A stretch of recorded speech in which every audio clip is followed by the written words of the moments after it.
A healthier, happier life begins here. Welcome to Mercy Moments, a podcast by Mercy Health in association with True Chat. Thank you for tuning in today. I'm your host for Mercy Moments, Terry Ceyler, coming to you from Champaign County here at True Chat Studios in Urbana, Ohio. I'd like to welcome my guest today, Tara Jordan. Tara, welcome. Thank you for having me. She is currently the Assistant Director of the Caring Kitchen here in Urbana. So Tara, tell our listeners a little bit more about yourself. I live on the east part of the county over by Kaiser Lake. I'm married to my husband, Rick Jordan.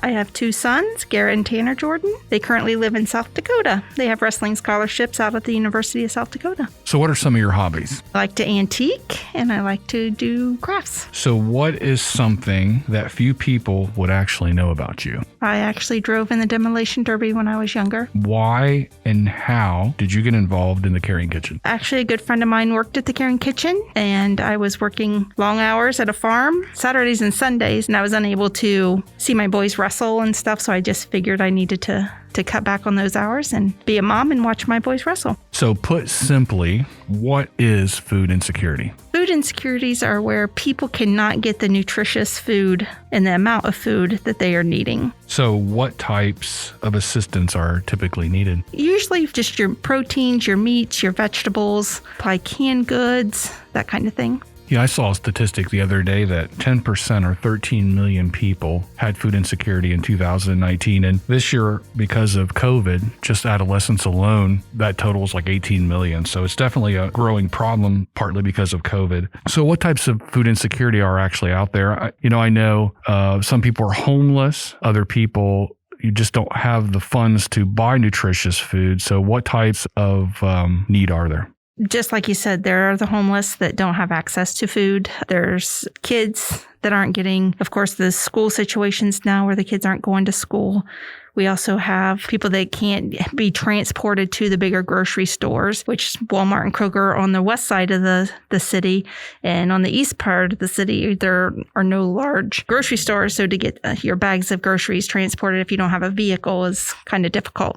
So explain to us how the backpack program works. The backpack program is where we put 2 breakfast items, 2 snack items, and 2 lunch items in a bag. We get the numbers from the school. They send them to us. We pack them up, and then they pick them up and give them to the kids at the school. So from what I understand, you guys provide prepared portable meals. Like when I've been over to the kitchen a couple of times, I've seen people walk in and out, get meals and leave basically. You also have sit-down meals, and then you provide groceries, like you said. So in addition to that, what other kind of special events do you guys hold? Currently planning our Thanksgiving meal. So we will have deliveries. So we'll make up meals and they will actually be delivered to the households. And people will come in and they can pick up to-goes to go. Also, just due to COVID, we're not going to have people coming in and sitting and eating at the Caring Kitchen. But we will still do the to-goes and we will do the deliveries. And in addition to the services that you provide, what are other resources in the community that you guys partner with?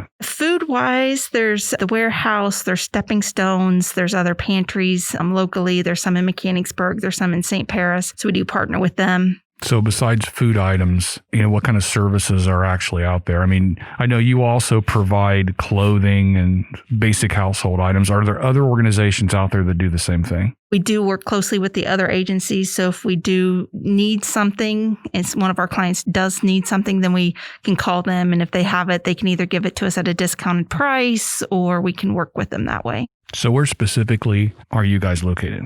We're located at 300 Miami Street in Urbana. So explain to me the difference between the services that you guys provide versus the Second Harvest Food Bank, because I think sometimes people get those two entities confused. We do purchase off of the Second Harvest, so we do use their product. They come into the county, I think as of right now, they're coming in once a week, all 4 weeks of the month, and then I think they're going to cut back to every other month. So we're different from Second Harvest just because, we do use their product. We still buy off of them. We kind of pick and choose what each client needs. I don't know how we're different from them per se. I see. To me, my take on it is that you guys are more of a 24/7. I mean, I know your food service is a 24/7, but you guys are more like a traditional shelter that provides food, where the Second Harvest Food Bank is more of a distribution center for food. So if somebody does have a need for that, where are you located? We're at 300 Miami Street, and if they need their food, they can call. Our number is 937-653-8443. They can call, make an appointment, and then they'd have to bring in their ID and a proof of their address. I mean, it's pretty easy to find. It's only a block or two from the city centers. Correct. We're in the same building as the sheriff's office. So I guess my next question would be, when and where can people donate? We're open 24 hours a day, so people can donate at any time. If they call ahead, we can be kind of ready for them. But anytime, pretty much anything can be donated. We can take clothing, we can take food. Right now, we're not taking too many big items like couches and like big furniture.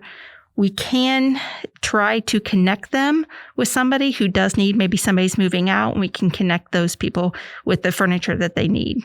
So explain a little bit more about when you have hours available for meals, because I know there are set dates and times for what you guys provide. So our soup kitchen is open Monday through Friday from 11 to 12:30. It's open again in the evening from 6 to 7, Monday through Thursday. And the food pantry is open when? It is open from 10 to noon, Monday through Friday. But if you need food outside of that time, just call in. We can make an appointment, and that food box can be ready for you at a later time. And once again, they do other things besides just provide food. Besides the meals, they do have a 17-person capacity homeless shelter, provides clothing and tutoring and some basic household goods. So besides donating food and other goods, how do you take monetary donations? We can take them in. They can be dropped off, or they can be mailed to us. If you're in need of a receipt, we can also provide a receipt. So getting back to like the material donations, I've heard quite a few people comment that they've had very poor reception as far as donating food, but they'd like to donate clothing and things like that. So are there certain items that are more popular than others? Massive right now, obviously the weather is getting a little colder, so we're taking in more coats. We're taking in more appropriate clothing for any time we can take any clothing in. Do you have any special items that you think people would want? We're pretty low on young boys' clothes. That's always a hot, because usually boys wear out their clothes. So, and men's clothes, we're always looking for good men's clothes. We would like to take this time to remind our listeners that all of True Chat's podcasts help pursue a common goal: to educate people by providing honest, open, and respectful conversations. To learn more about Mercy Moments, listen to the recap at the end of the program. And to find out where you can listen to us or engage with our program, please visit us at mercymoments.org. So just to recap, our conversation today has been about food insecurity, COVID-19, and the Caring Kitchen. And with me today is Tara Jordan, Assistant Director of the Caring Kitchen. So Tara, can you tell us a little more about why the Caring Kitchen was developed?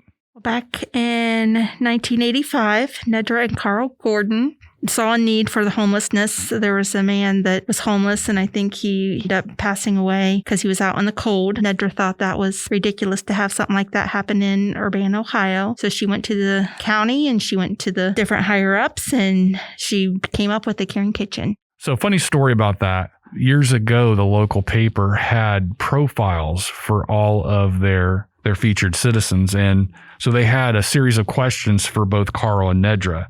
And some of the comments were pretty funny. Like they had a question like, nobody knows. And Carl put, I was a paratrooper. And Nedra put, I was shy. And in another question, they asked about childhood nicknames, and Carl put Gordy, and I guess Nedra's nickname was Poot. Yeah, so it was very interesting. As far as your tax ID and all that, how exactly are you guys set up? We're a 501c3. So I heard that you guys were developed as a 501c3, and there's certain ramifications of that, how you donate and how you keep track of that's important. I know when I donate, you guys give me a receipt for poundage and not what we actually donate. So it's important. They are a qualified 501, but you have to keep records and kind of have to account for how they track stuff. But I heard you guys are actually celebrating 35 years. We are. We usually do a homeless event in November. Due to COVID this year, we're not doing that. Usually we kind of highlight those anniversary years, but due to the COVID, we're not doing that this year. So what is specifically your contact number? Your phone number is? 937-653-8443. And what's your email address? Mine is ckassistant@ctcn.net. And we kind of hit on this a little bit before, how you donate and things like that. Are there food items that are particularly popular or that make them more versatile? I know when I donate, I generally try to pick things that go together, like peanut butter and jelly or pasta noodles and sauce. And I also try to buy things that are somewhat portable. I mean, I know you guys have different needs. Sometimes you want a bulk item. Sometimes you also want individually packaged foods. So the peanut butter jelly is always great. The spaghetti noodles and sauce are always great. It makes a quick, easy meal. It's something that you don't always have to refrigerate. Even your canned meats are also good. You don't have to refrigerate that either. Are there any other items that I'm forgetting? Just any of your canned goods, your pastas, your rices, your grains, cereal. Cereal's always good also. What about fruits and vegetables? Fruits and vegetables are good. We try to move them pretty quick. Obviously, they have a shelf life, so we try to move them pretty quick, but we can always take in fresh fruits and vegetables. That kind of gets back to what we were talking about earlier, which was, what you guys provide versus the Second Harvest Food Bank. Where do you guys get most of your fruits and vegetables and things like that, all your fresh items? As of right now, some of our stuff comes in from our local farmers. We're getting a lot of tomatoes, cucumbers, that kind of stuff in from the local gardeners that are bringing stuff in. We do get some of our fresh produce from Second Harvest. So what are some other heavy hitters in the community? I saw a story online where, was it Bob Evans donated to you guys, right? And are there other ones in the community besides that? We have a few odds and ends that come in from different places, but there's no specific location where they come from. So besides food, what are other items that people might want to donate? You touched on coats before. Are there any other things that are especially seasonal items that people could have fundraisers for and things like that? We can always use office supplies. I mean, that's stuff we buy. Laundry detergent, dish soap, cleaning supplies in general. We're always using that kind of stuff. That kind of gets back to the conversation we were having earlier about how a lot of people aren't completely homeless. They're completely in need. There's a sliding scale there.